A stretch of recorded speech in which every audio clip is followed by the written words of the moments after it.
Ça, c'est Thomas. Thomas, ça fait un moment qu'il a envie de se développer, gagner plus d'argent, plaire aux femmes, mais il n'arrive pas à passer à l'action. Il est totalement prisonnier de ses mauvaises habitudes, et même s'il a un élan de motivation, il essaye de tout faire en même temps et trouve toujours une excuse pour abandonner. Il a tellement répété cette boucle qu'il ne fait plus aucun progrès. Mais aujourd'hui, Thomas a pris une décision. Fini la procrastination, il a un plan pour atteindre ses objectifs. Le lendemain, il se réveille à 5 heures du matin.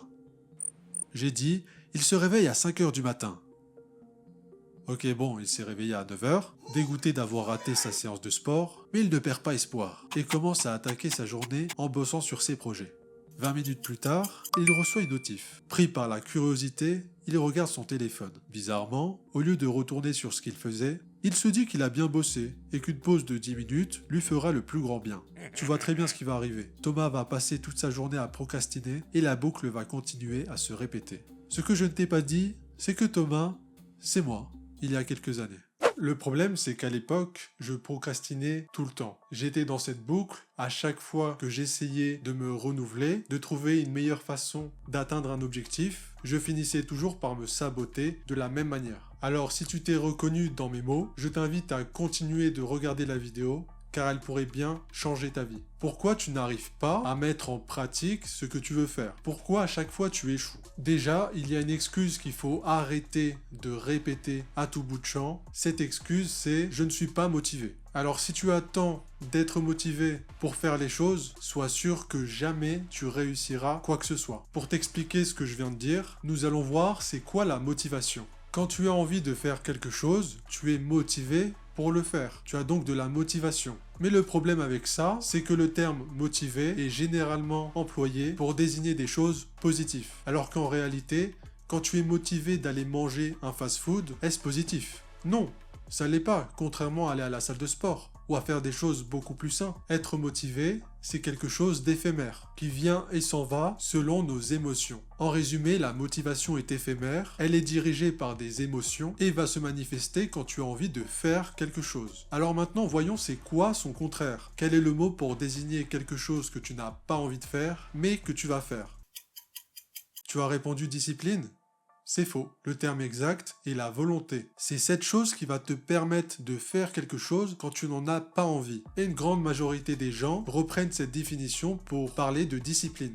Mais voilà ce que c'est la discipline. Être discipliné, c'est quand tu mets en place un programme d'habitude, de routine à faire et que tu suis ce programme. Bien sûr, il y aura des moments où tu n'as pas envie de faire les choses et à ce moment-là, tu vas faire appel à ta volonté pour les faire. Alors maintenant qu'on est clair sur les termes discipline et volonté, un autre problème qu'on peut retrouver sur les réseaux, c'est quand on parle de motivation ou de discipline, la majeure partie des gens qui font des vidéos te montrent des trucs et astuces pour que ça soit plus facile. Mais la vérité, c'est que être discipliné, avoir de la volonté, c'est quelque chose de difficile.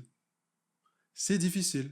Il faut avoir conscience de ça pour avancer et pour comprendre que c'est pas parce que tu as un obstacle sur ta route qu'il faut laisser tomber. Rentrons dans les détails sur ce qu'est réellement la volonté. Que tu aies vu des films, des séries ou des mangas, on peut souvent retrouver le terme volonté comme une idée, un état d'esprit. Alors qu'en fait, les neurosciences ont démontré que la volonté se situait quelque part dans le cerveau. Plus précisément, la volonté se trouve juste ici, sur cette partie qu'on appelle le cortex préfrontal, c'est-à-dire au niveau de notre front. Il y a 3 zones dans ce cortex qui vont nous intéresser pour la volonté. Ce dessin représente le cerveau vu de face. Dans la partie gauche du cerveau, juste ici, on va retrouver le pouvoir de faire les choses. C'est quand tu passes à l'action. Par exemple, si tu vois une fille qui te plaît, en allant l'aborder, tu vas activer cette zone-là. À droite de notre cerveau, dans cette zone ici, tu vas retrouver le pouvoir de ne pas faire. C'est quand par exemple tu ne vas pas manger le dernier croissant. Tu vas résister à quelque chose, à une tentation.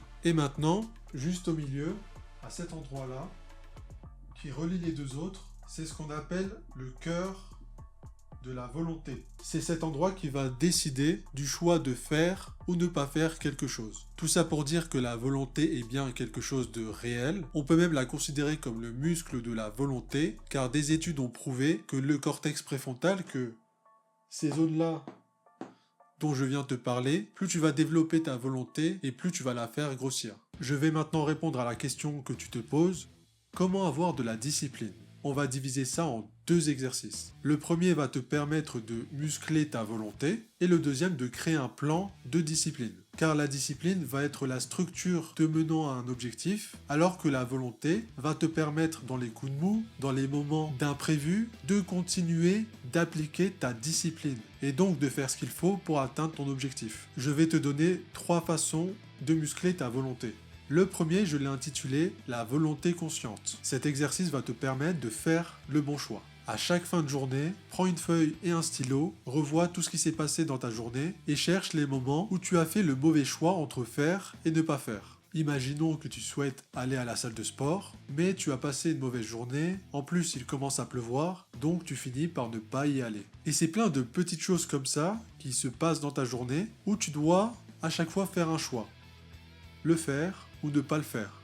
Quand tu as trouvé, note-les sur ta feuille. Ça va te servir à prendre conscience des moments de choix que tu fais. Fais de la méditation.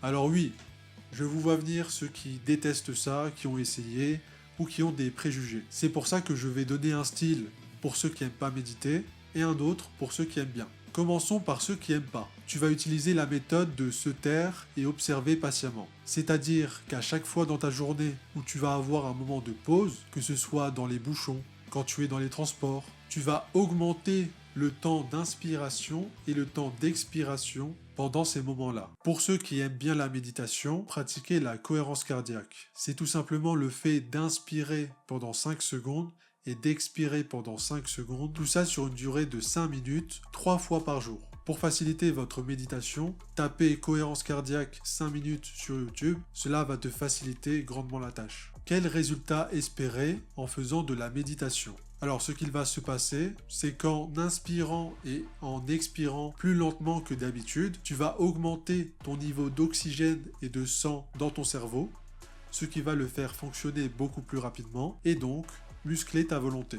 Dernier exercice pour la volonté, le plus connu de tous, le sport. Faire une activité physique ou du sport va te permettre d'améliorer considérablement ta volonté. C'est vraiment quelque chose à ne pas négliger. Fais-en au moins 3 à 4 fois par semaine pour être sûr d'avoir des résultats. Maintenant, on va passer au plan d'action pour être discipliné. Première étape, choisis un domaine parmi les 5 suivants. Métier, personnel, couple, famille, social. Une fois que tu as choisi ton domaine, deuxième étape, quel est ton objectif ? Un seul et unique objectif à la fois. Tu as 3 règles à respecter pour avoir un objectif valide. Il doit être spécifique, temporel et atteignable. Si ton objectif c'est de perdre du poids, ce n'est pas un bon objectif. Alors que si tu dis « je veux perdre 2 kilos », spécifique, en 1 mois, temporel, est-ce que cet objectif de perdre 2 kilos en 1 mois est atteignable ? Oui. Troisième étape, quels sont tes micro-objectifs ? Quand on a un objectif, c'est comme si on avait une montagne à gravir. Elle paraît impressionnante et ça peut décourager certaines personnes. Par contre, si tu as des micro-objectifs, c'est comme si tu devais te concentrer sur chaque pas que tu faisais pour atteindre cette montagne. Et donc, au lieu d'être focus sur le sommet de la montagne, tu vas être concentré sur chaque pas que tu vas faire, ce qui rend la tâche beaucoup plus simple. Étape 4, quelles sont les tâches que tu dois faire pour accomplir chaque micro-objectif ? Cinquième étape, qu'est-ce que tu dois apprendre pour atteindre ton objectif ? Sixième étape, quel piège peut te faire échouer et comment tu peux t'y préparer. Si par exemple, tu essayes d'accomplir un objectif mais que ce n'est pas la première fois que tu essayes de le faire, revois ce qui t'a mené à ces échecs pour ne pas faire les mêmes erreurs. Septième étape, quelles sont les habitudes et routines à mettre en place pour atteindre ton objectif. Huitième étape, structure une semaine type en prenant en compte les étapes précédentes. J'espère que cette vidéo t'a plu, qu'elle pourra t'aider à te développer. Je te dis à la prochaine pour une nouvelle vidéo.